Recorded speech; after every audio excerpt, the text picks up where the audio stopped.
Hello, everyone, and welcome back to the Surprise Jab Podcast. I'm your host, Zach Ruger, surprising you through topics every single week and jabbing you with your daily dose of UFC. And we are back with our second to last pay-per-view, one of the biggest events to some people of the year. UFC 309 goes down this Saturday in Madison Square Garden and New York. I think I was supposed to say in New York at Madison Square Garden. You get it. World's most famous arena. John Jones, Stipe Miocic. We got your entire UFC 309 predictions and preview on today's episode. Also on today's episode, we will be dropping our quick picks for Week 11 of the NFL season, as well looking at the updated fantasy football standings per position, some new things in pop culture, some new UFC fights. We got a lot of fun stuff on the docket for today. It's currently Wednesday night. You know, I had a long day, a productive day. Usually my Monday to Thursday are the busiest days of the week for me, and then it's like Friday hits and I get like 3 days off almost. I mean, I never really have the weekends off. I'm always doing something. Last weekend was kind of a chill weekend, but we're right back at it this weekend. And, you know, I got to watch UFC 309. You know, it's kind of a reward for finishing the week, but at the same time, it's a chore because I gotta watch it to actually get a grasp of the fights that are taking place. And as you know, we've been doing absolutely electric on picks, 29-8 through the last 3 events. So UFC 309, got to nail our predictions here. Let's not waste any time because I want to go eat dinner. Let's get right on into it. First off, as always, new UFC news, and there have been some new fights announced here and there, but the big rumor going around is that Shavkat Rakhmonov will be taking on Kamaru Usman at UFC 310. Of course, Shavkat was supposed to take on Bilal Muhammad for the welterweight championship. Bilal pulled out, so it is now being rumored that Kamaru will be taking on Shavkat for an interim title. Now, the interim title isn't even confirmed, so they may just be fighting in general, which I would then assume Kaya Sakura and Alexander Pantoja would be the new main event.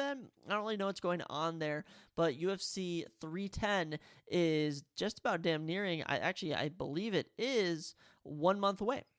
1 month away. I believe it goes down November 7th. So we have even less than a month until UFC 310. We don't know what the main event is going to be. So hopefully Shavkat Rakhmonov and Kamaru Usman for an interim title is the main event, but we will have to see. I am still excited for that event. Some new fights, though, that have been announced. First off, here's a fun one for you. February 22nd, there will be a UFC event. No idea where it's at.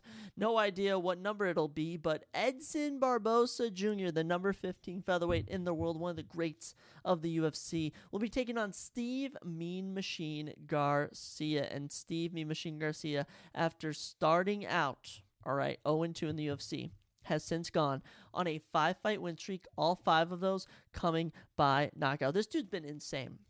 All right, he has found his footing. I mean, he's knocked out Chepe Mariscal, Kyle Nelson, Chase Hooper. He has been on a roll, and in front of him, though, stands the great Edson Barboza Jr. And I mean, come on. Anthony Pettis, Shane Burgos, Sodiq Yusuff. Edson Barboza has beaten some really game opponents. Most recently, lost to Leron Murphy. But as I look at the Sodiq Yusuff fight, as I look at the Leron Murphy fight, it is hard to finish Edson Barboza. So we will see how his chin does against the great Mean Machine Garcia. And I mean, Steve, he's just been on absolute roll. Out of his 17 wins, all of them coming by finish. He is super game. I'm excited for that one. We do have to wait till February, though, so maybe we'll forget about it by then. But we'll have to see. UFC Vegas 101 going down January 11th, the first event of 2025, has a new fight. This one going down on the prelims. Austin Bashai, 13-0, making his UFC debut, will be taking on Christian Rodriguez. Christian is 4-2 in the UFC. Was on a little win streak, I think, of 3 wins or 4 wins, but he recently lost his last matchup. So he'll be looking to bounce back, but I mean, Austin Bashai, coming from Dana White's Contender Series, kid is good, man. Actually holds win over Askar Askarov. How about that? Actually, no, Askar Askar. That's not Askar and Askarov. But, hey, he held a championship in Shamrock FC. Austin, young, hungry, looking for the win. He's 23 years old. We'll see how that fight goes. Another one for you. This one, UFC Saudi Arabia, February 1st, of course, going down. Who knows what the main event for that will be. But we have a fight at heavyweight between Hamdi Abdulhaba and Jamal Pogues. Hamdi is 5-0, lost his UFC debut. Actually, that was ruled a no contest. I actually think he won that fight, but he, technically he's undefeated, has a no contest. Jamal Pogues, 11-4, holds a win over Thomas Pearson and Josh Parson in the UFC. Both very average heavyweights. I expect nothing out of these two. And genuinely, you have to be a certain level of good to be a heavyweight champion in the UFC nowadays. I just don't see it from these two. Final new fight announced. This one going down at Madison Square Garden. Roberto Romero taking on David Onama. This one was just announced today. I was unaware of this personally. I did not have either of their names written down. This is news to me. Ladies and gentlemen. We have a new fight. Roberto Romero, David Onama. Roberto, 8-3-1, will be making his UFC debut. He is from Mexico. He is 24 years old. David Onama, 12-2, 4-2 in the UFC. Wins over Jonathan Pierce, Garrett Armfield, Gabriel Santos. I can tell you right now when we get to this fight, on our predictions, I'm picking David Onama, big David Onama believer. I don't know who Roberto Romero is, and I don't have any stats for either of these guys because this is completely new to me that this fight has been announced, but we are definitely going with David Onama for this one. How fascinating. I had no idea that fight was even taking place. But there's your new UFC news, some surprises to me. Alrighty, let's keep it a-rolling. Next up, of course, every week we've been looking at the top 10 fantasy football performers per position. Some shakeups here, some shakeups there, and being in multiple fantasy football leagues, it has been hectic. Okay, I'm actually kind of tired of it. Fantasy football is just, it's the only reason I really watch the NFL. And it's just gotten to a point where I am just over it. It's an emotional burden at times, mental burden. It's all I care about on Sundays and Monday nights at sometimes. But we're going to take a look. Top 10 fantasy players per position. We've been sticking with it the entire year. No sense stopping now. Let's get right into it. Coming at you, QB position, Lamar Jackson, still number 1. Baker Mayfield, still number 2. Joe Burrow jumping up to the number 3 QB in the league. No surprise. No surprise if you ask me. He has been performing exceptionally well, and he's trying to lead the Bengals back out of the rut they've been in. We'll see if they can get another win in the coming week. Jalen Hurts at 4, Josh Allen at 5. Hurts jumped back a little spot. Okay, he's been working his way up, was eventually 3. But hey, he's been performing excellent, almost dropped 30 points last week, and he is poising the Eagles in an excellent position. Josh Allen at 5. He is a top 5 quarterback in the NFL. No surprises. Jane Daniels run at the top, slowly declining. He's down to 6. I do still think he is a lock for Rookie of the Year with how good this Commanders team has been. But, it's hard to keep that performance up for 18 weeks. After that, Kyler Murray at 7, keeping that spot. Brock Purdy at 8. Bo Nix, the rookie, at 9, also doing a great job. And Kirk Cousins back up to 10, but he is questionable for week number 11. He was a limited participant in practice due to a right elbow and shoulder injury. Ooh, very interesting. Trevor Lawrence dropping out of the bottom of the top 10. Sam Darnold dropping out. Patrick Mahomes at 14. There's a point where he used to be the top QB to have in fantasy. Those days have since passed. Looking at the running back position, Derrick Henry still number 1 on the year. 215 points. Are you freaking kidding me? He's been an absolute menace. Alvin Kamara at 2. Despite how bad the Saints have been, Alvin Kamara has been doing exceptional, averaging 20.66 points. Bijan Robinson, fresh off of his 30-point performance, has worked his way all the way up to the number 3 spot in fantasy, just where everyone thought he would be. Saquon at 4, he's been having a good year, kind of an off week number 10 performance, but that's because they blew out Dallas, and he didn't even play the second half hardly. Jahmyr Gibbs, number 5. I'll tell you, Jahmyr Gibbs has just proven himself week in, week out. When he gets the ball, he works hard with it. Him and David Montgomery, they compete for RB1 status. As of looking at fantasy, Jahmyr Gibbs is that guy. Chuba Hubbard at number 6 is truly the only good thing about Carolina. Chuba Hubbard, however you pronounce it, is the only good thing about the Carolina Panthers. I love this guy. Kyron Williams at 7. Kyron Williams, the best rookie. I was trying to think, was he a rookie last year? But the best standout RB last year, and he's continuing that this year. No surprise there. Breece Hall at 8. He was going as the number 3 RB off the board, so it is kind of a shame to see him this low. But, the season's still young, and he has room to work with this Jets offense. James Conner at 9. Devin Achane at 10, right where I would expect them. no real surprises as we've now been 10 weeks into the season. We kind of have a gist of where everyone's at. Wide receiver-wise, Jamar Chase, number one. 225 points put up. He is almost 100 ahead of Justin Jefferson in second. That 55-point performance last week will help you. Garrett Wilson at 3, Drake London at 4, CeeDee Lamb at 5. I think CeeDee is going to drop. Okay, I'm going to be honest. Cooper Rush is not the guy. But CeeDee Lamb is still good. It kind of sucks the cards he's been being dealt. He might be actually on the move. Who knows? Amon-Ra at 6, Scary Terry at 7, Darnell Mooney at 8 is very surprising. I'm going to be honest. That is a big surprise to me. Kirk Cousins has been loving his connection with him, but 8, insane. Zay Flowers at 9 had an off week, and Malik Neighbors at 10 has been sadly dropping. So there's your wide receivers. Tight end wise, George Kittle is number 1. Brock Bowers is 2. And Brock Bowers, he had a bye week last week. He's coming back refreshed and hungry. He is my favorite rookie tight end of the year. Travis Kelce, all the way up to number 3 right now. Good for him. Trey McBride at 4. Cade Otton at 5. Cal Pitts 6. Tucker Kraft at 7. Mark Andrews back in the top 10 at 8. Hunter Henry at 9. And Zach Ertz at 10. Honestly, everything seems to make sense here. I'm a little surprised Pat Freiermuth is a lot farther down. Same with David Njoku, Dallas Goedert, Evan Ingram. But hey, everything's always fluctuating in this league. It's really interesting to see. Defensive-wise, best defense in the league. The only defense that's put up 100 points, actually 105 to be exact, the Minnesota Vikings. They're just playing exceptionally on defense. Our offense has work to do. Broncos at 2, great defense there. Steelers at 3, they had a great week. Chargers at 4, Harbaugh working his magic. Bills at 5, they've been doing pretty good. They got 17 last week. Texans at 6, tied with the Packers, who had a bye week last week. Bears at 8, Lions at 9, and the 49ers at 10. Bears are dropping. I don't know what's going on with the Bears. They've dropped 3 games straight, I believe. They're in panic mode. Lions defense, though, they've been coming up pretty big.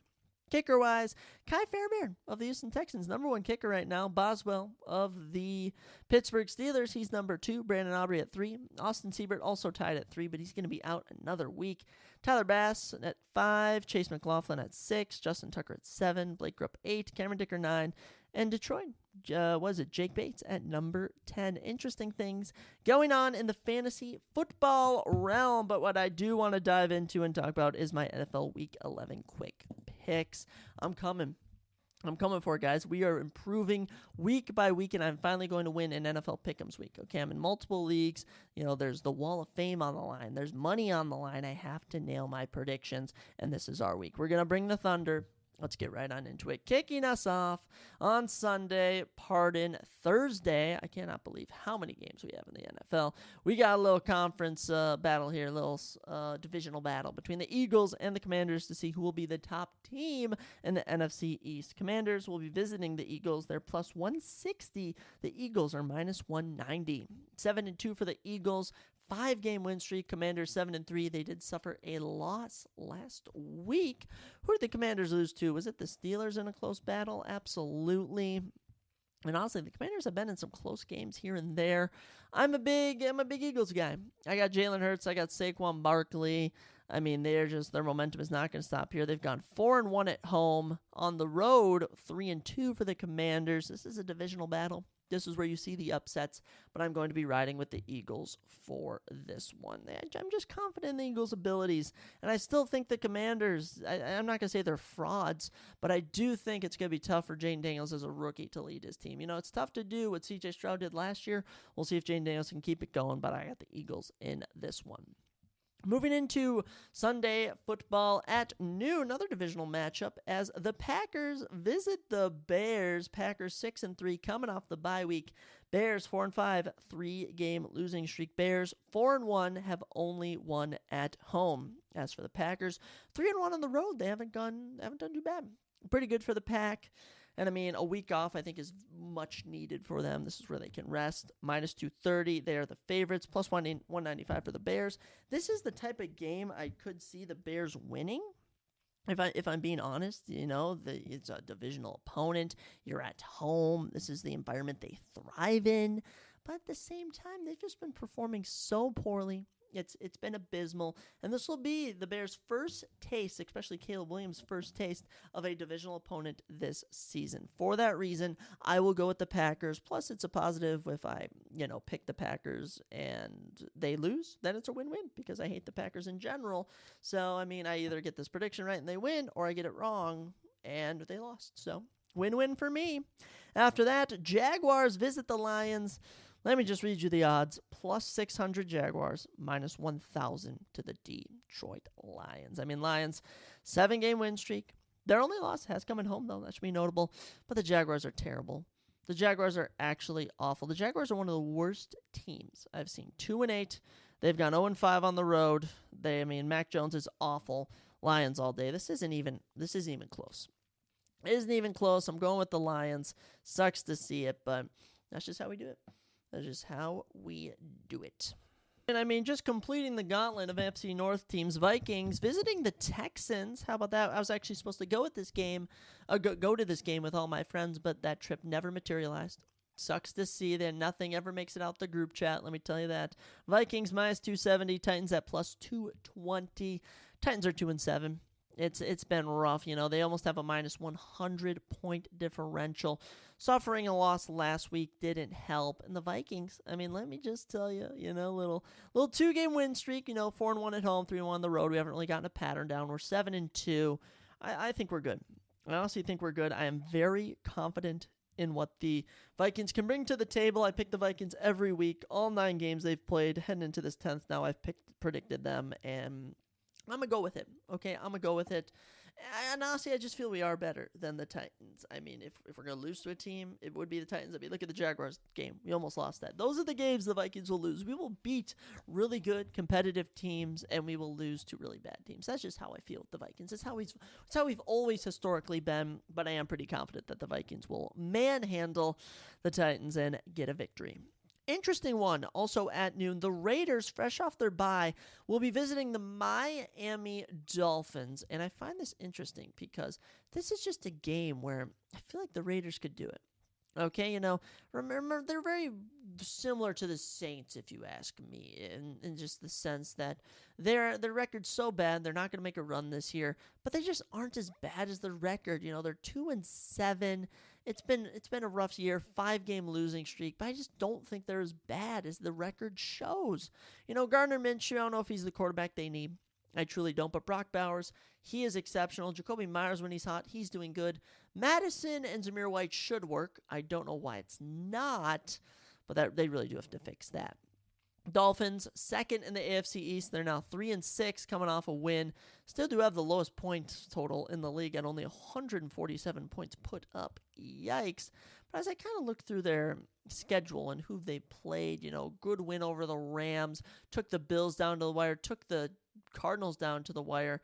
And actually, besides that Titans loss in September and the Seahawks loss, and actually, never mind, since September, they haven't lost all their games or won all their games by a single point margin. September wasn't a kind month to the Dolphins, but, look, 1-3 at home is not pretty, but I feel like it should be enough. They're minus 340, Raiders are plus 270. I'm trying to think, when they played, Puka Nacua and Cooper Kupp had a good game, but they were really able to hold this team in check. I think they continue this home momentum. Give me the Dolphins over the Raiders in this one. I don't think this is the week the Raiders get back on track, but I do think that the Dolphins are going to keep that home momentum. I think when they hit the road, they're going to struggle, but as for this one, I'm riding with the Dolphins. Speak of the devil, Rams visit the Patriots. 4-5 for the Rams, 3-7 for the Pats. Rams are coming in as the minus 215 favorite, plus 180 underdog for the Patriots. Patriots are 3-7. They got a freaking win last week. Okay, who saw that coming? Them beating the Bears. Was it the Bears? Was it the Bears last week? It was the Bears. They also beat the Jets about a month ago almost. Look, I don't understand what's up with this Patriots team. They win, they lose sometimes, but it's going to be tough. Okay, it's going to be tough. And by the way, 1-3 at home, it's not pretty. They've won more road games than home games. The Rams, though, 4-5. They've gone 1-3 on the road. It's tough what you're going to get. But I think this Rams team, it's fitting in. By the way, Patriots have a great defense. Patriots have a great defense, but the Rams, a healthy Cooper Kupp, a healthy Puka Nacua, a healthy Kyren Williams, they throw in a little DeMarcus Robinson, Matthew Stafford's doing good, all the recipe for a Rams victory here. And the Rams being 5-5 is just something I can visualize. I can picture it in my mind. Give me the Rams over the Patriots. Browns, Saints, going to be one of the final few noon games you're going to be witnessing. And this one, I mean, I'm sorry that you have to watch this. Okay, I'm going to be 100. Saints picked up a huge win. They're 3-7 now, third in the NFC South. Massive win over the Falcons. But is it going to help? Is it going to help? I mean, Kamara's the only good thing going for them. All right, you know, Valdez-Scantling had 3 good catches, 2 touchdowns with that, but that was it. That was all he could offer. Their defense came up big, but Saints' defense, other than that, has been pretty abysmal. They've given up 246 points this year. Saints are 2-3 at home, so they've done better at home than on the road. And the Browns, 1-game losing streak. They're 2-7, 148 points put up. There's little to be loved about this offense. I think the Saints pick up a win on home soil, as the Browns the Browns don't have anyone. And, you know, the defense could win this game for them. I feel like this will be a close matchup, but I am going to lean the home team here in the Saints. After that, Ravens and Steelers could be the best game of the week. I'm pumped for this one. Truly, I'm pumped for this one. The Ravens, Steelers have both been doing exceptional. I love that we have similar scenarios, Ravens and Steelers, and then you have Eagles and Commanders, and they're playing to lead the division. Whoever wins these games will be the division leader and really carry some momentum into the back half of the season. Ravens are coming into this one the -170 favorite on the road. Steelers +145. These teams notoriously split. I wish I had recorded their history, but they notoriously split during every season. Ravens coming in on a 2-game win streak, 318 points put up. This is one of the best offenses. Steelers, 4-game winning streak, 146 points allowed, one of the best defenses. So you have a best offense, best defense scenario clashing here. And, you know, if it wasn't for the Chargers existing, they would have the best points allowed in the entire AFC. Ravens, they have the 2-star hitters in Lamar and Derrick Henry, and after last game, you know, it fluctuates. You know, Zay Flowers is often not the number 1 wide receiver. Sometimes Mark Andrews is. Sometimes Rashad Bateman. Sometimes, who is the other one? They were throwing Wallace sometimes is getting all the passes. But, I mean, it's going to be close. Mike Williams, an interesting addition to the Steelers. He caught a touchdown. The run game with Najee Harris and Jaylen Warren doesn't do much. But really, Russell Wilson is working out. You know, he's leading this good morale with this team. George Pickens is eating up catches. And I'm just torn on who to predict in this one. As we look at the losses so far that these teams have suffered, I mean, Ravens have played the Bengals close in both their games. They were shockingly beat by the Browns, but that one was on the road. Okay, that one was on the road. The other loss that the Ravens have suffered this season came at the hands of the Raiders, who shocked them in week number 2 it was, and the Chiefs, of course, in week number 1. So I think the Ravens are working out their kinks here and there. Steelers, on the other hand, haven't lost in a month. So it's been a while. And I mean, Commanders, Giants, Jets, Raiders, some good wins there. Cowboys shockingly beat them in October. Before that, the Colts had beat them. Honestly, this Steelers team, super talented, but I'm going to go offense over defense. We'll see if defense wins games, but I'm going to go Ravens over the Steelers. We'll have to see. We'll really have to see. You know, it's always interesting when Lamar plays the Steelers, but, I mean, him and Derrick Henry have just been so dominant, it's hard to pick against them. Colts and Jets will be your final noon game for the week, and honestly, I can't tell you who I'm going to predict. I just can't tell you. Colts switching out Joe Flacco for Anthony Richardson. We'll see if that helps them. They're somehow second in the AFC South, 4-6, 3-game losing streak. They're the +160 underdogs on the road. On the road, Colts have gone 1-4, so not the prettiest.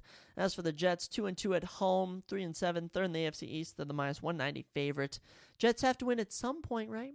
They have to win at some point, and I don't know if Anthony Richardson coming back against a tough Jets defense is going to be the solution. Jets put up great numbers in the pass game in terms of defending the pass. Give me the Jets at home. Come on. I pick them almost every week, I feel. One of these weeks, I have to get it correct. We'll see if this one is this week, but we're going with the Jets, and 62% of ESPN agrees with me. 3:05, Falcons visit the Broncos. This one should be good.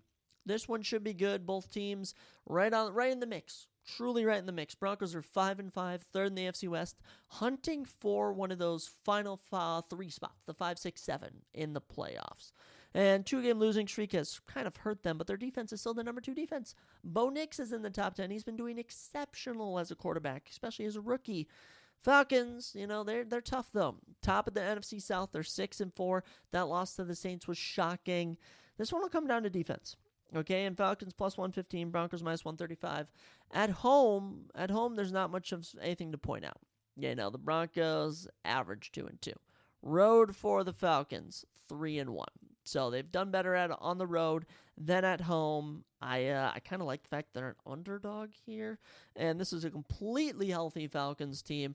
And as much as I'm confident in Bo Nix and the Broncos defense, I'm going to give this one to the Falcons. I think they steal one on the road from the Broncos. I just think Darnell Mooney, Bijan, Drake London, it's going to overwhelm this Broncos defense, and you're going to have too many people coming from too many angles, and there's going to be a lot of points put up by the Falcons. One of the best rivalries in sports. They put up so many good games, especially in the NFL. The 49ers and the Seahawks will be doing battle in San Francisco. Minus 280 is the 49ers as the favorite. Plus 230 underdog for the Seahawks. Coming off of their bye week. It won't be easy. Seahawks are 4-5. Bottom in the NFC West. 49ers 5-4. Second in the NFC West. This should be close. 2-game winning streak for the 49ers. 2-game losing streak for the Seahawks. This has been a much-needed break. Okay, losses to the Bills and losses to the 49ers they already played the 49ers, and they lost in that matchup. Purdy went for 3 touchdowns. That was in Seattle. Do we think the Seahawks split? Do I see the Seahawks splitting? I don't really know. 49ers have been looking pretty good. Pretty good injuries hurting them here and there, but they're on a 2-game win streak. Wins over the Bucs and the Cowboys, both by 1 score.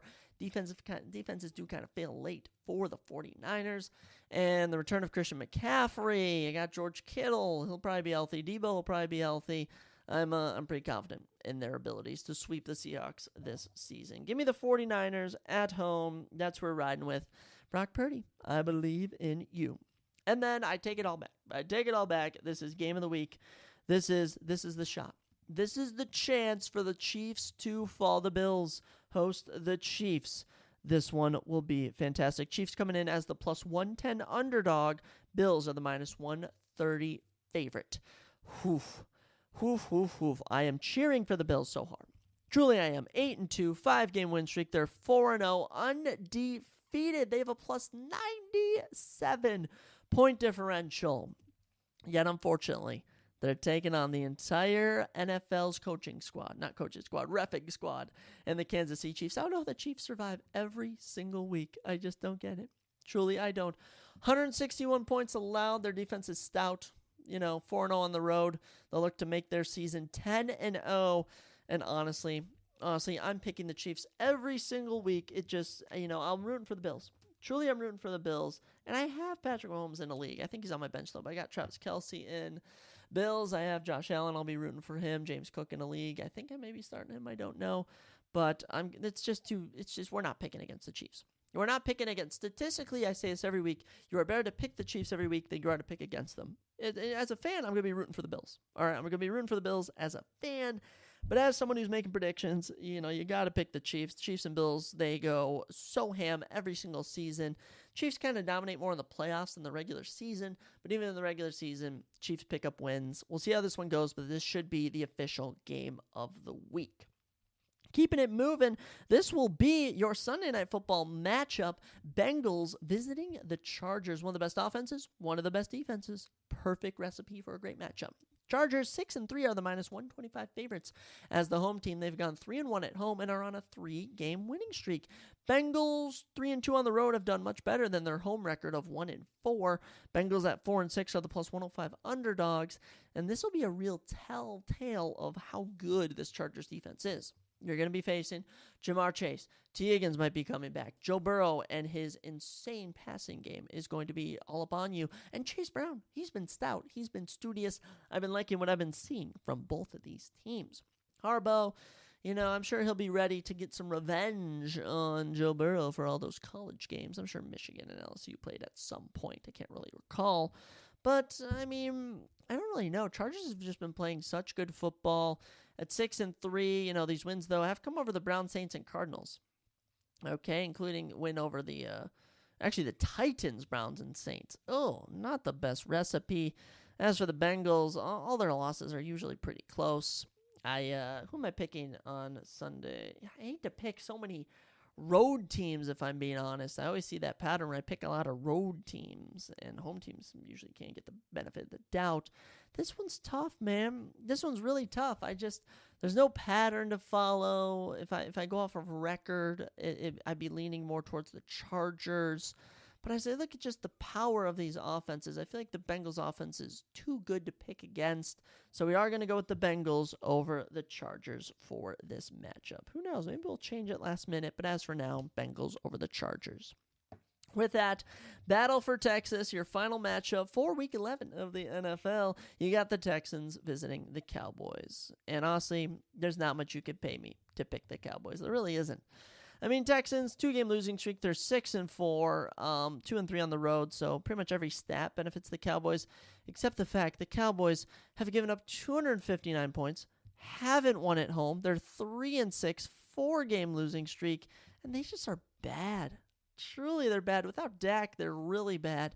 34-6. They couldn't even score a touchdown. On the Eagles. It was just disgusting to see. So, I mean, this one, fairly easy. We're going with the Texans. And this Texans team, I think they're good. I think they're really good. They suffer some tough hitters here and there, but they're a minus 380 favorite. CJ Stroud back in action. Joe Mixon has been doing just a phenomenal, best football of his career. Tank Dell should be able to get in the mix. Nico Collins will probably be returning. All stats point towards a Texans win. Texans are going to win. I'm going to say 27-3. We're going to say 27-3. Little blowout win for the Texans in this one. Those are our predictions. All 14 games been given to you. But yes, that'll do it. We're picking the Texans over the Cowboys to round out our NFL Week 11 quick picks. Also, what we do every episode, ladies and gentlemen, is we look at the top 10 new things in pop culture. We got some fun things to talk about in pop culture. Always goofy, always grimy. Did I mention I'm a huge Vikings fan? So go Vikings this weekend. Completely off topic, but I was wrapping up my little football thing. I always highlight all my predictions on paper so that I know I can never go back and change them. But yes, top 10 new things in pop culture, courtesy of Discussing Film. Let's do it. Number 1, The Rock says when he went to see Oppenheimer in IMAX, he chose to sit in the same seat that Christopher Nolan uses to watch his films. I was thinking, holy S-word, red one on this screen with this technology, it's going to be game over. The film has a 36% on Rotten Tomatoes. What? The film Red One? Or Oppenheimer? What is The Rock talking about? Discussing film, what are you talking about? The Rock, such a goofy man. Oh, Red One. That's where he's like Santa Claus or something. I don't know. It's probably just The Rock is like a giant elf or something. I don't know. Very goofy. Number 2, Denzel Washington reveals a gay kiss was cut from Gladiator 2. He says, I kissed a man in the film, but they took it out. They cut it. I think they got chicken. I kissed a guy full in the lips, and I guess they weren't ready for that yet. Denzel, I'm going to be honest, that's kind of gay. It is kind of gay to kiss a man on the lips. And if I'm watching a film about gladiators going to war, battles, fighting, death, I don't want to see men kissing. I don't even need to see a man and a woman kiss, That's just not even necessary. I'm glad they cut it. Denzel Washington, you're in with all the elites. Get out of here. Get absolutely out of here. Number 3, Marvel TV head Brad Wunderbaum confirms there's a future plan for Jon Bernthal's The Punisher in the MCU. 100%, he said, we feel the same way. I can't wait for you to see him in Daredevil Born Again. Ooh, yes, that will be going on for multiple seasons, apparently, from the same guy. Very cool, very interesting. I won't be watching it. Okay, it's not my cup of tea, but hey, you know what? Maybe we'll check it out. Probably not. I'm not even gonna act like I'm gonna watch it. Number 3, Bill Skarsgård on why he likes to transform into characters like Pennywise and Count Orlok. He said, there are people that play themselves and they're brilliant every single time, but it's the same thing. I need to transform as far away from me as possible. And I like that, Bill Skarsgård. You are an excellent actor. I enjoy you in all your performances. I just don't want to hear you've been at the Diddy parties. I just don't need to hear that. Okay, I just don't want to hear that my sweet Bill Skarsgård has been at the Diddy parties. But hey, he was really good as Pennywise. Kind of scary. Kind of didn't like that. Kind of gave me the heebie-jeebies. I read the book, though. The It book is much better than the shows. Let me tell you that. Firsthand from Zachary. Number 5, Number 5, what should we go with? James Bond producer Barbara Broccoli says they are looking for a male in their 30s for the next James Bond. They're also open to the idea of Bond being a person of color. I could really care less if Bond is a person of color. That won't really be DEI. I mean, they're talking about Idris Elba being James Bond, but he's not young enough. And there's a plethora of good actors out there. I'm just glad they're not making James Bond a woman. I'm going to be honest, that would have ruined it. Okay, you can have a black James Bond, Asian James Bond. You can have any kind of James Bond. You know, he can be stereotypical white British man. Okay, but let's just keep James Bond, not Jane Bond. Huh? How about that? James Bond over Jane Bond. I like that. Number 6, Zendaya says she finds acting alongside her boyfriend Tom Holland to be strangely comfortable. It's like second nature, if anything. You feel extra safe with the person you're acting beside. I love working with him. He's so talented and so passionate about what he does. That's so cute. You know, I love them in the Spider-Man movies. I hope that they have a wonderful life together. And stay away from Oprah, both of you.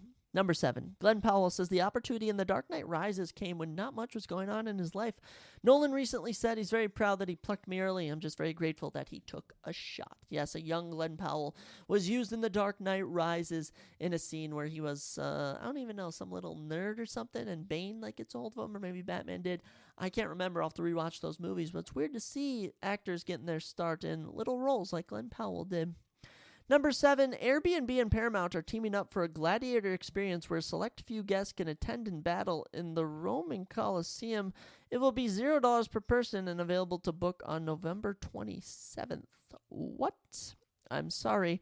There's no way they're actually battling in the Roman Colosseum. We're actually going to have death in the Roman Colosseum? Is that real? Is that allowed? I don't know. I'm actually a little confused by that.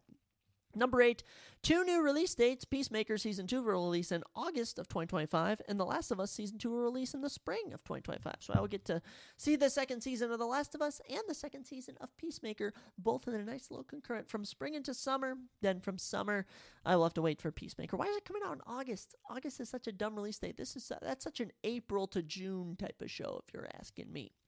Number 9, John Krasinski is People's Sexiest Man Alive for 2024. Look, John Krasinski is a great-looking guy. I'll give it to him. A handsome-looking gentleman. I mean, good work, Emily Blunt.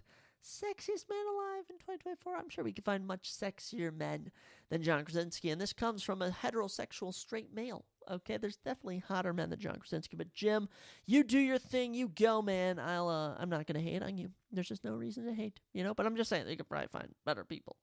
Just my opinion. And finally, number 10, Lupita Nyong'o will now officially star in Christopher Nolan's next movie. She was the lead in A Quiet Place Day One. She will also star alongside Anne Hathaway, Matt Damon, Zendaya, and Tom Holland. Talk about a star-studded cast. I'm absolutely here for it. I love you, Christopher Nolan. I hope you create your next film to a T, and it's very good and very enjoyable. But guys, I can't wait anymore. We got 10 new things in pop culture out the way. We got fantasy football. We got NFL quick picks. We've got new UFC news, okay?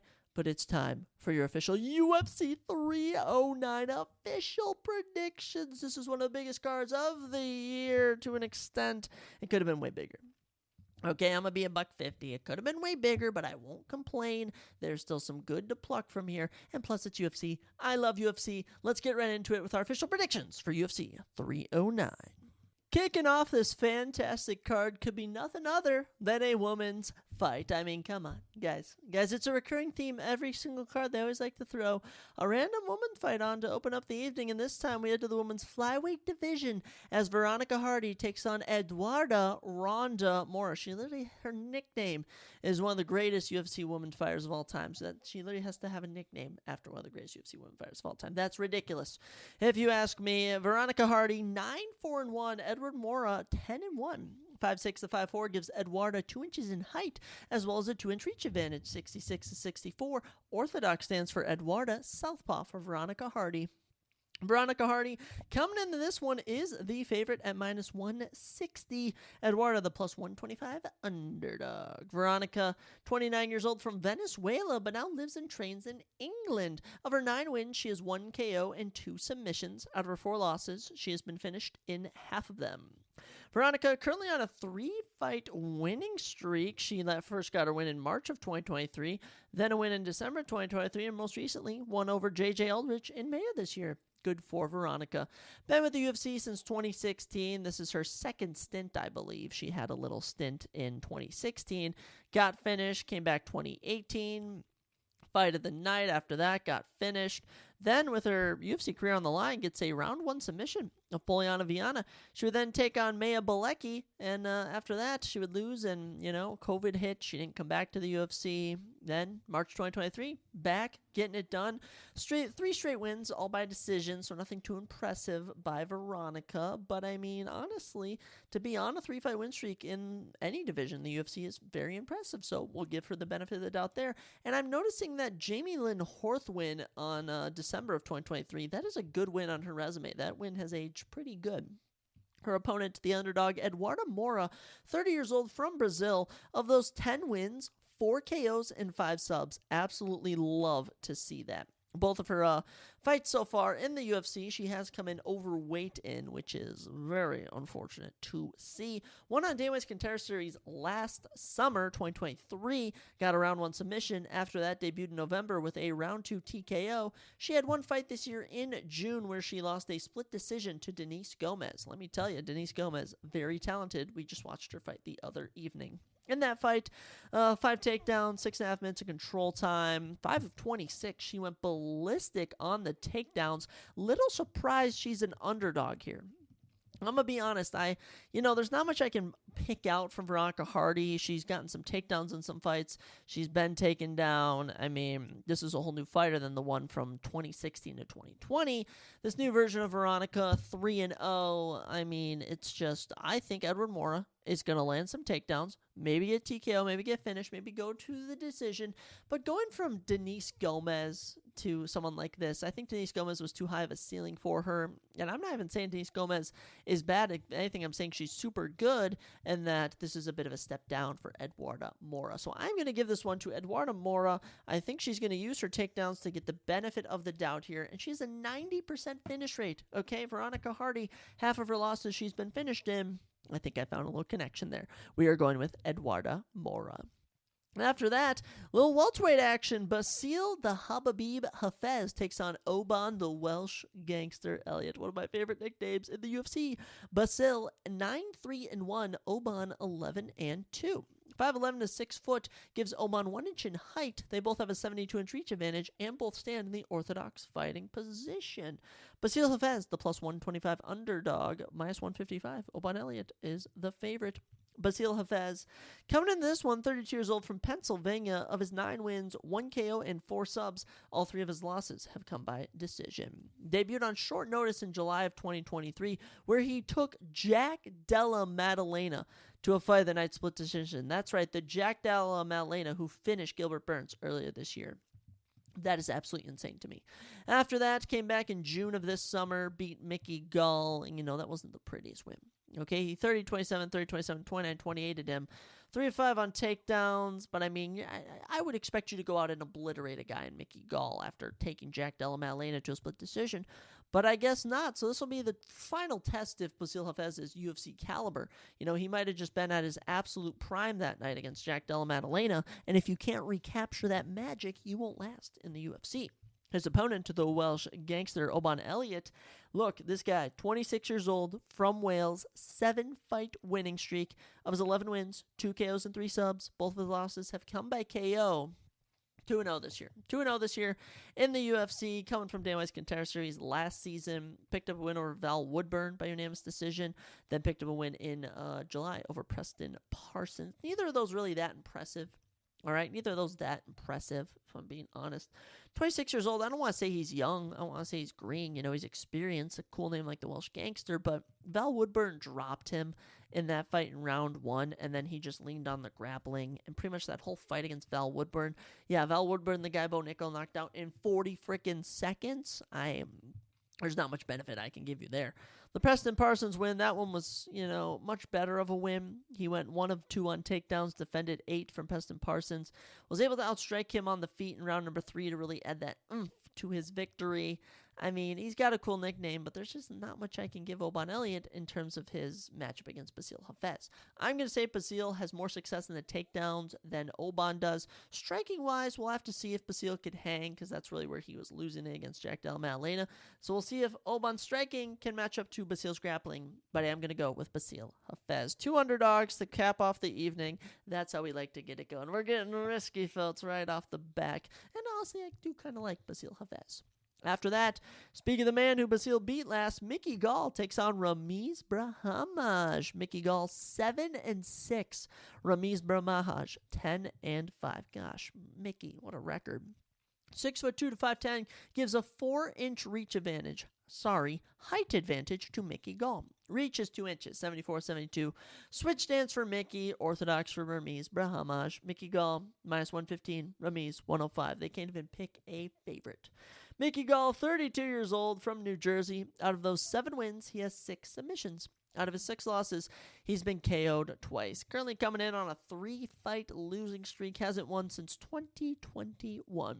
Done with the UFC since 2016. I mean, this is the guy who submitted Mike Jackson and CM Punk in back-to-back fights, and then submitted Sage Northcutt.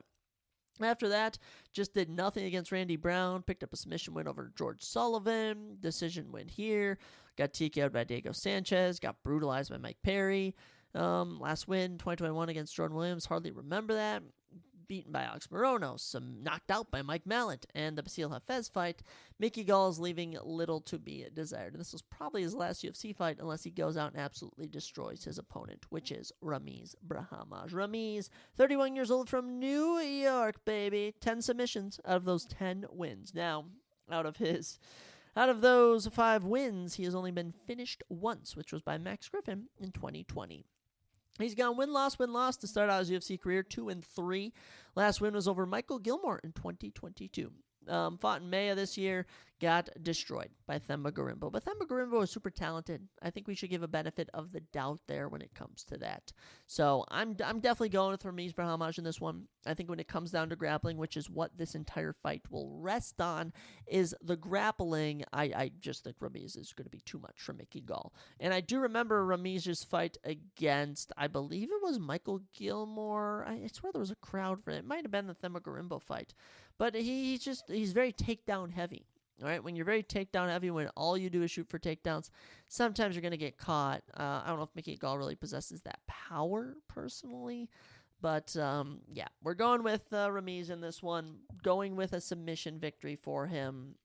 It's just a prediction we're going to go with, and we'll see how it turns out. After that, I mean, heavyweight action, and this is a big opportunity for an unranked heavyweight. The number 9 ranked Marcin Tybura takes on the unranked Renata Diaz. Marcin Tybura 25-9, Renata Diaz 8-0. 6'4" to 6'3. Renata's got an inch in height. He also has an inch in reach, 79-78. Both men stand in the orthodox fighting position. Marcin Tybura coming into this one, 39 years old, from Poland. Of his 25 wins, 16 finishes, 8 KOs, 8 submissions. Out of his 9 losses, he's been KO'd 5 times, submitted 6 times. Marcin, this will be his 3rd fight this year. Okay, and it started off pretty good. Submission win of Tai Tuivasa, great win, performance of the night. He then got submitted in minute 44 seconds in August against Sergey Spivak. So live by the sword, die by the sword. Marcin Tybura, look, I'm going to be honest, the only losses he has suffered have been to Tom Aspinall, Sergey Spivak, and Alexander Volkov since 2019, all right? Other than that, beaten Alexander Romanov, beaten Blagoy Ivanov, beaten Walt Harris, Greg Hardy, Ben Rothwell, pretty much any irrelevant heavyweight that has come his way. Dude's been with the UFC since 2016. This is year 8 for him. Glad to see Marcin getting 3 fights in a year. I'm really happy for that. He hasn't had 3 fights in a year since 2020 when he had 4. And, Renata Diaz, he's a striker. All right, he's a striker, and what we've noticed with Marcin Tybura, like looking at his past few fights, Tai Tuivasa was beating him on the feet. He took him down and submitted him. Okay? Blagoy Ivanov had great takedown defense. He just distance striked him. Romanov, he was able to counterbalance his striking. The losses, Volkov couldn't finish him. We know how good Tom Aspinall is. And the Spivak loss, they both just looked out of it in that fight. Hinata Diaz, he was originally supposed to fight Derek Lewis November 2nd. Sadly, Lewis pulled out, but guess what? 2 weeks later, we found a fight for you. Hinata, of those 8 wins, has 7 knockouts. Very impressive. 33 years old, if I hadn't mentioned that already. 2-0 in the UFC. Knocked out Austin Lane in his debut in April, and then picked up a win over Carl Williams in August, his first decision win of his career. I don't want to hate on Hinata Diaz. And honestly, he could come out and get a big finish. He just doesn't strike me as the guy to jump into the top 10. He doesn't strike me. Marcin Tybura is an ultimate gatekeeper, but no one's passed the gatekeeping test. And I mean, I go back all the way to the beginning of his career in the UFC. His losses: Tim Johnson, former title challenger; Fabrice Overdoom, former champion; Derek Lewis, title challenger; Shamil Durkimov, almost a title challenger, was 1 fight away; Augusto Sakai, main eventer; Alexander Volkov, number 3 heavyweight in the world; Tom Aspinall, the interim champion; and Sergey Spivak, who is currently the number 7 ranked heavyweight in the world. I don't think that Hinata is going to crack the code. I could even see a late finish here for Marcin Tybura, but it's definitely Marcin Tybura all day. Lock it in, take it to the bank. That's who we are riding with. After that, this is a surprise to me, guys. Lightweight matchup from usual featherweight David Onama as he takes on, okay, I don't know if I should pronounce this nickname, don't cancel me, Roberto El Charro Negro. El Charro Negro Romero. Roberto Romero, I don't know what your nickname is. I want no part of it. David Onama, we know, 5'11", 74-inch reach. They don't even got stats for Roberto. Roberto is 8-3-1 in his career. He's 24 years old, if he even gave a damn. Orthodox stance for both of these fighters.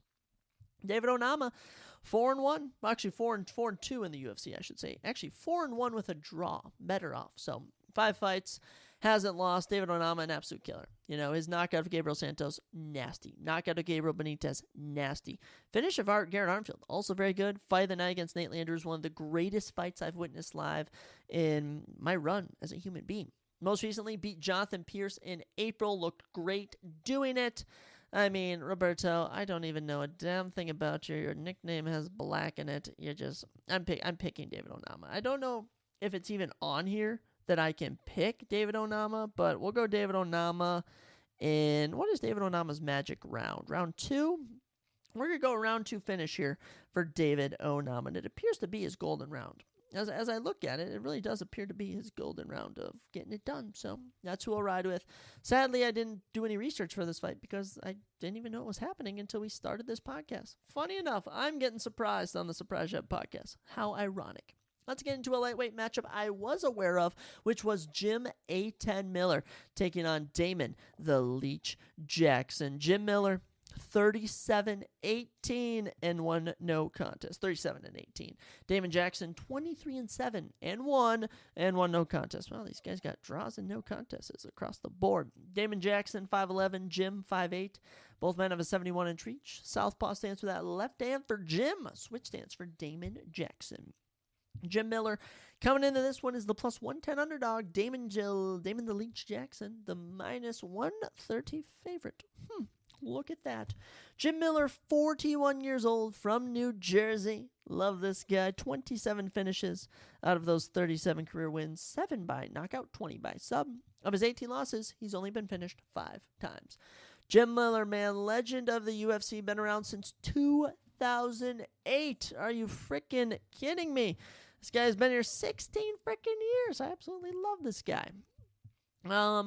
Jim Miller fought a who's who of UFC talent: Gray Maynard, Mac Danzig, Charles Oliveira. He holds a win over Charles Oliveira. That was over 15 years ago. But Benson Henderson, Nate Diaz, Pat Healy, Donald Cerrone, Bill Dariush, Michael Chiesa, Diego Sanchez, Thiago Alves, Poirier, Pettis, Dan Hooker. I mean, who hasn't Jim Miller fought in legend of the game? In the recent years, he's been getting off some good finishes here and there. You know, knocking out Eric Gonzalez, knocking out Nicholas Mota, retiring Donald Cerrone with a finish, knocking out Jesse Butler in 23 seconds. So far this year, he's 1-1. Had a nasty neck crank to kick off the year in January. Then, unfortunately, took on King Green, Bobby Green, if you didn't know, he changed his name to King Green, where he unfortunately got beat up at UFC 300. It was sad to see, but the legacy of Jim Miller is not dead. I'll tell you whose legacy needs to be revived here if he wants to stay in the UFC. That's Damon Jackson, the favorite here, 36 years old from Texas. Of his 23 wins, 19 finishes, 4 KOs and 15 subs. Of his 7 losses, he's been KO'd 4 times and submitted once. Damon Jackson, been with the UFC for 10 years, since 2014. This is his second stint, as he came back in 2020 after a 4-year layoff where he would get a big submission of Mir Sogbektic. This dude's been knocked out by Topira, knocked out by Dan Ige. As of late, is 1-3. He's 1-1 this year, picked up a split decision win over Alexander Hernandez in April, then lost to Chepe Mariscal in August. Okay, Damon Jackson, grappler as they come. Okay, grappler. That is the name of the game for Damon Jackson. Sometimes it works. Sometimes it truly works. The Pat Sabatini fight, he took him down and TKO'd him. Kamaru Kirk fight, took him down and submitted him. And then there's other fights where it just doesn't work. And, you're not Jim Miller. You're not Jim Miller. He's a natural featherweight moving up to lightweight for this fight, and we're riding with Jim Miller. We will ride with Jim Miller until we die, He's just one of those guys you just love to get behind. And Jim Miller, he brings the excitement. He brings the fun. Round 2 seems to be Jim's magic round, if I'm being honest. He gets all his finishes in round 2. So how about a nice little Jim Miller round 2 knockout? Lock it in. Take it to the bank. After that, fun matchup between legends in the middleweight division, as the former men's middleweight champion, the first man to ever knock out Anderson Silva. I was going to say Alexander for some reason. Anderson Silva, that's right. Chris, the All-American Weidman, as he takes on Eric ya boy Anders. Chris Weidman, 16-7. Eric Anders, 16-8 with 1-0 contest. Chris plus 140, Eric Anders minus 170.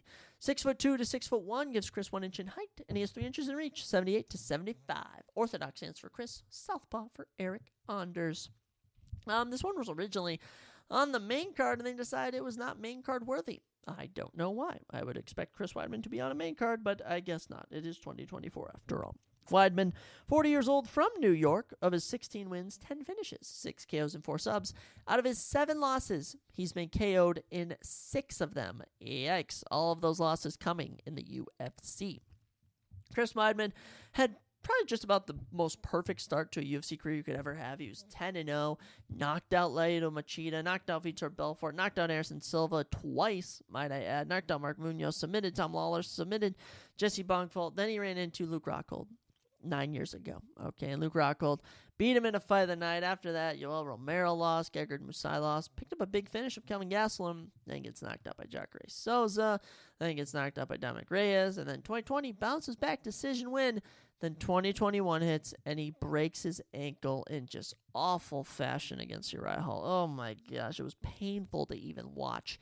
Then it came back, August 2023, lost to Brad Tavares, but then shockingly, March of this year, destroyed Bruno Silva. I mean, just, come on, decision win.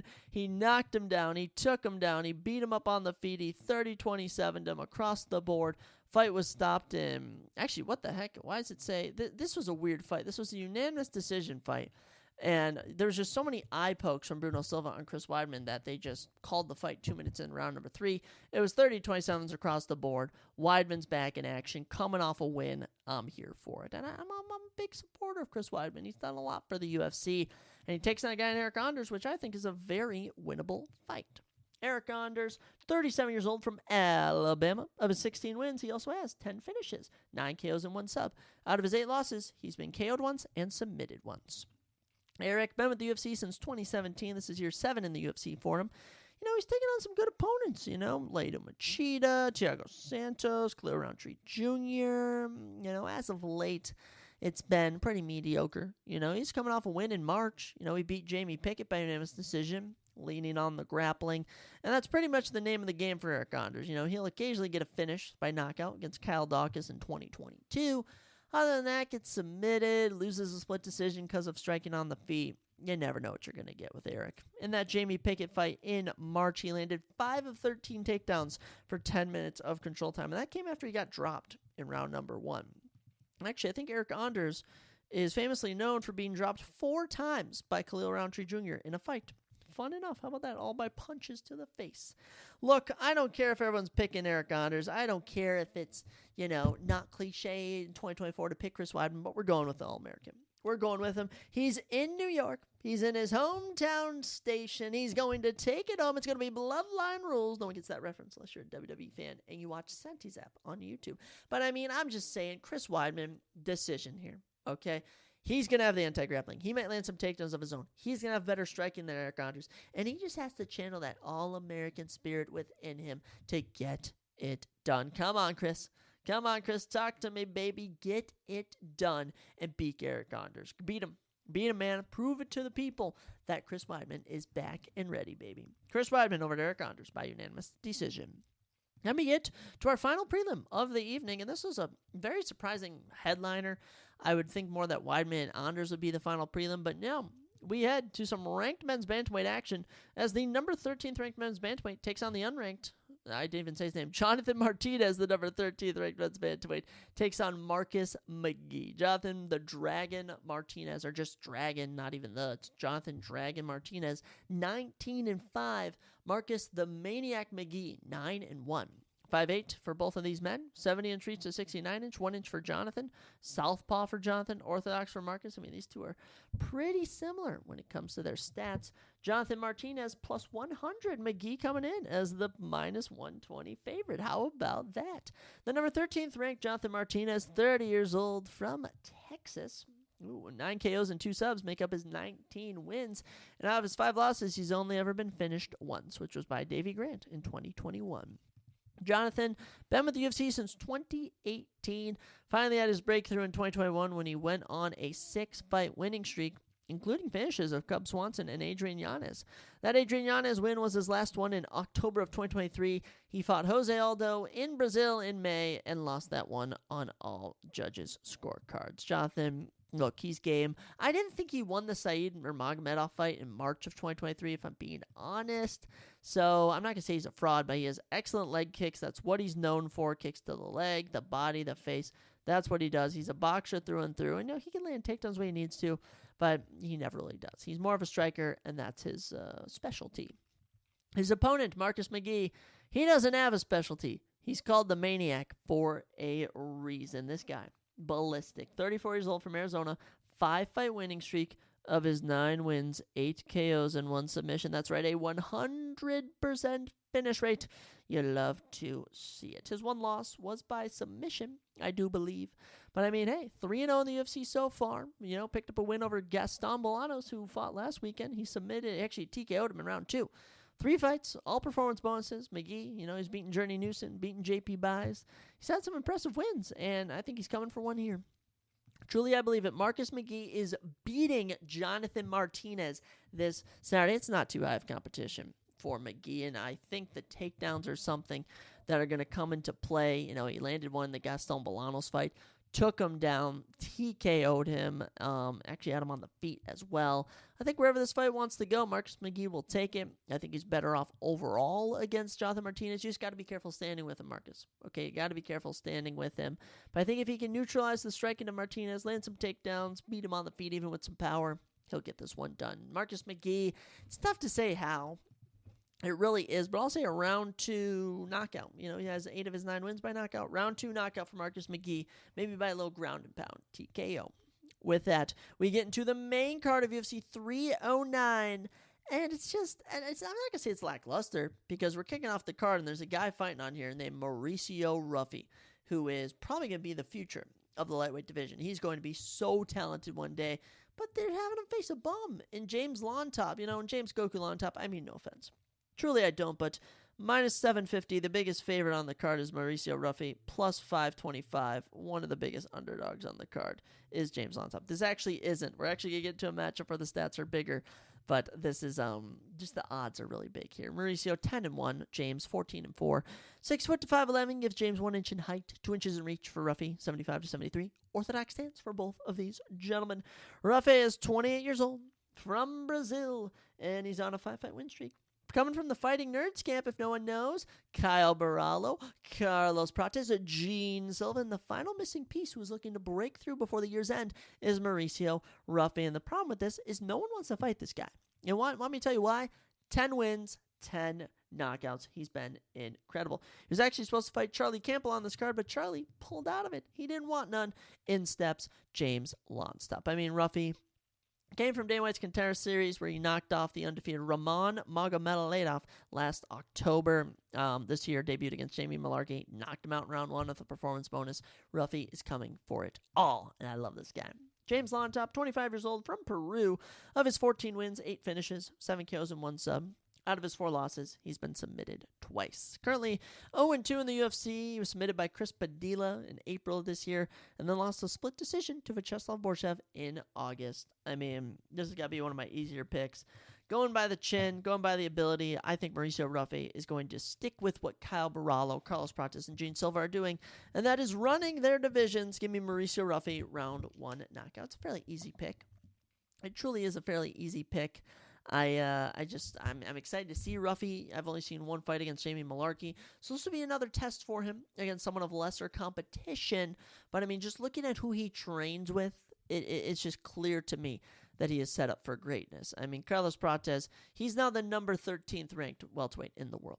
Okay, Gene Silva, he fights in featherweight and lightweight and has knocked out everyone he's fought. Kyle Barallo, my pick for Breakout Fighter of the Year on our prediction show in the start of the year, is now the number 6 middleweight in the world. So, yeah, lots of fun stuff to come from the Fighting Nerds camp, and I think Ruffy keeps it going with a win here. Ruffy over Lonstop. After that, your final women's fight of the evening, and we get some ranked action here as the number 11th ranked Karine Silva takes on the number 9 ranked Vivian Araujo. Vivian Araujo is 12-6. Karine Killer Silva 18-4. Vivian plus 225. The favorite minus 295 is Karine Silva. 5'5" to 5'4" gives Karine 1 inch in height. 1 inch reach, though, goes to Vivian Araujo, 68-67. Orthodox stance for both of these ladies. Let's start with the underdog, number 9 ranked Vivian Araujo. 37 years old, from Brazil. Of her 12 wins, she has 3 KOs and 4 submissions. She's only ever been KO'd once out of her 6 career losses. Fun fact, she was actually supposed to fight Jasmine Jasudavicius in July at that Denver card, but unfortunately pulled out. Vivian has been in 1, 2, 3, 4, 5, 6, 7, 8, 9, 10, 11 UFC fights. In her debut in 2019, she got a splendid round 3 knockout over some random named Talita Bernardo. Since then, 10 fights, all to decision. Unreal. I mean, it's just been, she said she attempts submissions sometimes, but never enough to get it done. She's 1-3 in her last 4, coming off a loss to Natalia Silva in February. There's just little to be loved from Vivian Araujo. Actually, fun fact on here, she was one of the fighters on the card on, it was actually UFC Vegas. It was Sodiq Yusuff versus Edson Barbosa. UFC Vegas something, I think in the 80s, I believe it was. It's the first card ever where I didn't predict a single fight right on the main card. I predicted prelim fights right, but just not the main card. And I mean, Araujo just hasn't done much. And as we look at her UFC run as a whole, I mean, she's suffered 5 losses. She has 6 wins. This is probably make or break. Honestly, this is probably make or break for Vivian Araujo, and she has to win here, or else she's just going to be a gatekeeper, which is what she already is, and it just is not going to be easy against one of the most dangerous fighters this division has come across, the rising, the cunning Karine Killer Silva. 30 years old, from Brazil, 9-fight winning streak, incredibly, hasn't lost since she was 8-4. Out of those 18 wins, 17 finishes, 8 KOs, 9 subs. Out of her 4 losses, 1 KO, 2 subs. So she's only ever been the distance twice in her career. Currently 4-0 in the UFC. Last time she fought, Ariana De Silva grappled her to a victory in April of this year. The first time she's gone the distance.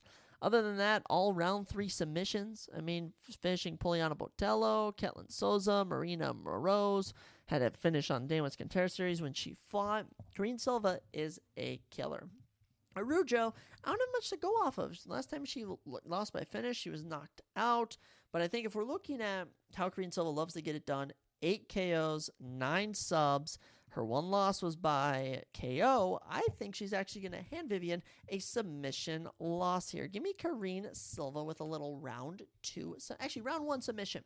Round 1 submission, I think Karine Silva's going to be feeling the crowd. They're going to be going crazy. She's going to get a nice guillotine choke on, a rear naked choke or something, and put her lights out. Give me Karine Silva over Viviane Araújo. Plus, I'm just a fan of Karine Silva in general, so I was picking her nonetheless. I don't know how she's getting it done, but I do think the abilities of Karine Silva outweigh those of Viviane Araújo. I think she's more hungry. I think when you're hunting for a finish compared to someone who's more conservative, you're going to get it done more often. But similar to some cards, similar to some pay-per-view cards, you know, certain like pay-per-view cards start at a certain point. And the final 3 fights of the night are really the UFC 309, the pay-per-view, the big feel fights. The first one, the biggest opportunity of the kid's life, the minus 1,000 favorite, the former Penn State wrestler, the national wrestling champion, collegiate athlete galore. He's the man, the myth, the legend, Bo Nickel, back in action against the plus 650 Paul Craig, Bear Jew Paul Craig. Bo 6-0, Paul Craig 17-8-1. Paul Craig used to be ranked. He was recently unranked after he was knocked out by Kyle Barallo, but I consider Paul Craig a ranked opponent. I consider this a true stepping stone if Bo Nickel will be able to hang with the best of the best at middleweight. 6'1 to 6'3 gives Paul Craig 2 inches in height. Both men have a 76-inch reach. Bo Nickel, interestingly enough, is a southpaw. I don't know why I thought he was orthodox. Paul Craig does fight orthodox. Bo Nickel, will start with him, the minus 1,000 favorite. Insane, 28 years old, from Pennsylvania. Went to Penn State, you know. Legendary wrestler there, legendary Natini Lion. All 6 of his wins coming by finish. Look, he's 3-0 in the UFC. Fought on Day White's Contender Series first. All of his wins have come by finish in round 1, except for his last fight against Cody Brundage, where he obliterated him. Okay, Cody Brundage brought him to round 2, but Cody Brundage is a respected grappler. He was a college grappler, college wrestler, I should better say. And Bo Nickel just had a bit of trouble, but Bo was able to get it done, lock in a rear naked choke, and he's back. Okay, he's back, and he's kind of going, you know, submission, knockout, submission. And, you know, one thing I do notice is Bo Nickel has hands. Bo Nickel has hands. I don't know if he's going to want to go to the ground with Paul Craig, because Paul Craig, you know, 36-year-old from Scotland, has a 100% finish rate with 13 submissions, 4 KOs. He's been incredible. Of his 8 losses, 2 might I add, finished in 7 of them, 5 by knockout and 1 by submission. Currently on a 2-fight losing streak. You know, last time he fought was Kyle Barallo in May, who knocked him out in round number 2. Paul Craig's last win came in 2023 when he TKO'd Andre Muniz. I mean, Paul Craig been around since 2018. Holds wins over Magomed Ankalaev, Paul Craig, Mauricio Rua, Nikita Krylov. I mean, he's game. He's so game. Only time he's gone the distance was Volkan Ozdemir, interestingly enough. And I guess against Shogun Hua, who took him to a split decision draw. But I mean, yeah. Look, Bo Nickel, it's too easy. It's too easy. Pick him. He's the Kansas City Chiefs. I'm not going to pick against Bo Nickel. I think he knocks out Paul Craig in round 1, if I'm being honest. I think Paul Craig, we've always known his chin is shot, and I'm just hoping Bo Nickel doesn't get that momentum of the crowd, and he follows Paul to the ground and gets caught in a triangle choke. It would be so funny to revisit this. We'll have to clip this. This is why I should record myself, but I mean, Bo Nickel, I think he's got it going wherever he goes. And he can even, I saw what Brendan Allen did to Paul Craig. A guy like Brendan Allen can out-grapple you. A guy like Bo Nickel will obliterate you. Bo Nickel starts fast, hunts for the finish. Expect that here, and expect him to get it. After that, I think this is the biggest fight on UFC 309. I truly believe this is the biggest fight on UFC 309. And oh my gosh. It is. We're getting a rematch, right? I can't believe both these guys are fighting. You know, it's been too long. I love both of them. The number 2 ranked lightweight in the world, Charles do Bronx Oliveira, takes on the number 7th ranked lightweight in the world, Michael Iron Chandler. The rematch we never thought we would get. Never thought we'd get this rematch, honestly. It's here, and I'm ready. Charles do Bronx, 34-10 with 1 no contest, is the minus 250 favorite. The plus 200 underdog, the 23-8 Iron Michael Chandler.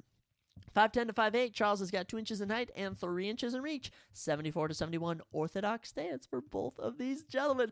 I'm just jonesing for this, honestly. And recently, Charles Oliveira was saying, I thought I won rounds 1 and round 3 over Arman Tsarukyan. Had that been the case, he'd been fighting for a title probably. But no, split decision. He didn't land the finish that he was hoping for. And Charles Oliveira says he's coming into this fight hungry as a lion, looking for the kill. Charles, 35 years old from Brazil, of his 34 wins, 31 finishes, 10 by KO, 21 by submission. Of his 10 losses, 8 by finish. He's been submitted, he's been knocked out. He is truly live by the sword, die by the sword, and he's a living example in that this man has 45 professional fights, okay? He's only ever been the distance 5 times. That's crazy. That's absolutely crazy. Last fight, UFC 300 against Arman Tsarukyan. Charles was throwing up submission attempts left, right, and center. None would bite. Arman is just super talented. But, before that, knocked out Beneil Dariush. Before that, Islam had beaten him. And before that, he had been on a 10-fight, 11-fight win streak. It was insane. Charles Oliveira hunts for the finish. And the last time these two fought, he almost got finished in round 1, walked out in round 2, and knocked out Michael Chandler in 19 seconds. Another thing that is benefiting Charles Oliveira in this fight is the fact that he is actually fighting. Michael Chandler hasn't fought since November of 2022, hasn't won since May of 2022. The 38-year-old from Nevada has 18 finishes of his 23 wins, 11 knockouts, and 7 subs. Of his 8 losses, he's been KO'd 4 times and submitted once. He was actually supposed to fight Conor McGregor in June, and Conor McGregor pulled out. And Michael Chandler never found a replacement. So Michael Chandler has spent the last 2 years chasing Conor McGregor and has unfortunately had to accept failure. Very sad, very unfortunate, but that's just how it goes. Dude, he has 5 fights in the UFC. All 5 have been fantastic. His knockout of Dan Hooker, performance bonus. His fight against Charles Oliveira, one of the greatest 2-round fights I've ever seen. Not even. One of the greatest 5 minutes, 19 seconds of fight I've ever seen. The Justin Gaethje fight, fight of the year contender in 2021. I think that was fight of the year in 2021. The Tony Ferguson knockout, one of the nastiest knockouts I've ever seen. And the Dustin Poirier fight, entertaining from start to finish. But Chandler's back, looking for a win. I just don't think he's going to get it. I'm a Charles Oliveira stan. I gotta let you know, I'm a Charles Oliveira fan. When he fights, my heart races. When this fight takes place, my heart is going to be racing. I'm actually not excited for Saturday. I might have a heart attack from watching Charles Oliveira fights. He's just so entertaining. He brings it every time he's out there, and I just so much enjoy watching Charles Oliveira. I don't know if it's going to be round 1. Okay, I think it might be, though. Honestly, I'm really feeling that. Just something about Michael Chandler not having really taken a real punch in so long, and Charles Oliveira, we know he packs a punch. The Beneil Dariush fight, the Gaethje fight, all right, Dustin Poirier even knows the takedowns, they come and they go. It is just, we'll see what happens, but I'm going to go Charles Oliveira with a round 1 knockout. That is my prediction. I know it might be ambitious. It might be like, oh my gosh, round 1 knockout, but I can feel it. I can truly feel a round 1 knockout coming for Oliveira. I think that's how he gets Chandler. And even if Chandler lands a knockdown, I could even see his back being taken, being put in a guillotine. I think by knockout or by submission, you're getting a round 1 Charles Oliveira. Finish du Bronx. And then, guys, oh man, here we are, the main event of UFC 309. And honestly, I'm just not that into it. I'm still here for it. Stipe Miocic, the one of the greatest men's heavyweight champions of all time. He's the number 8 men's heavyweight. Okay, your current men's heavyweight champion, John Jones, he's currently number 3 in the men's pound for pound. This will be interesting. Okay, John Jones, 27-1, one no contest, should be 28, but Stipe Miocic, 20-4. Both men are 6'4", 84 inch reach to 80, 4 inches in reach for Jones. Orthodox stance for both of these gentlemen. John Jones is the -650 favorite. Stipe is +440. John Bones Jones, the legend, one of the greatest, if not, I think he's the greatest MMA fighter of all time. 37 years old from New Mexico. Of his 27 wins, 17 finishes, 10 knockouts, 7 subs. Look, man, John Jones and Stipe, they were supposed to fight in November 11th, 2023. Instead, they are now fighting a year later. But I guess better late than never. John Jones, technically on a 5-fight winning streak. He had a no contest in 2017, but this guy's undefeated. All right, he's never lost. He's never lost. Been with the UFC since 2008. Last time he fought, March of 2023. 2-minute submission of Cyril Gane. Holy cow, this dude has not fought in, if I can do some math here, if I can think correctly, in, I think, a year and 10 months? I think it's been a year and 10 months, so close to 2 years since you've last seen John Jones in a cage. Of course, issues outside of the octagon, ducking Tom Aspinall. The fact that we have an interim champ who is perfectly healthy. The interim champion is the backup fighter for this, and he's not getting the title shot. We're giving it to the number 8 Stipe Miocic. It's ridiculous. John Jones is ducking. Okay, John Jones is ducking Tom Aspinall, and he's looking for an easy fight with the 42-year-old firefighter from Ohio, Stipe Miocic. Out of those 20 wins, 15 finishes. He's got 14 knockouts and 1 sub. Out of his 4 losses, he's been knocked out 3 times. Stipe hasn't won since 2020. All right, hasn't won in over 4 years when he beat Daniel Cormier. Hasn't fought since March of 2021. 3 years since he last fought, and he was knocked out cold. Knocked out cold. By the way, since then, he hasn't been linked to another fight except for that fight I mentioned with John Jones last November. Okay, this dude is just not fought. It's just irks me. Okay, I honestly hope Stipe pulls out and John Jones has to fight Tom Aspinall. I hope that's what happens. Tom Aspinall, backup fighter. John Jones says, screw it. We get Tom Aspinall. He knocks him out in a minute, and Tom Aspinall's the undisputed champion. Wouldn't that be legendary? But Stipe, greatest heavyweight champion of all time. John Jones, greatest light heavyweight champion of all time. I guess we'll see who the baddest of all time is. However you want to look at it. Look, it's John Jones. It's John Jones. Stipe I don't even know if he's been training. He's been not even focused on MMA. John Jones' entire life goal is to kill a guy when they're in an octagon. I can easily see this ending in round 1. I could see a quick John Jones takedown, but usually round 3 is his magic number. I think of the Gustafsson fight. I think of the Cormier fight. So we're going to go John Jones with a little ground and pound in round 2. Maybe some big elbows. Those 12-6 elbows are now legal. And he gets his 11th career knockout. And then he'll probably retire, since I doubt they'll give the Alex Barrow fight to him. So John Jones over Stipe Miocic. It's, you know what? It happens. It happens. I don't expect much. I'll be interested to see, I'm sure I'll get into it, but it's kind of like this isn't the fight we want, and honestly, John Jones will get mad at the fans. He'll be like, real fans want to see this, and I'm like, I'm a real fan, and just, it's so blatant he's ducking Tom Aspinall, so I don't know. This should be exciting, but John Jones over Stipe. If Stipe knocks out John Jones, upset of the year. Truly, if Stipe wins, it'll be a massive upset, so kudos to Stipe if he can pull it off.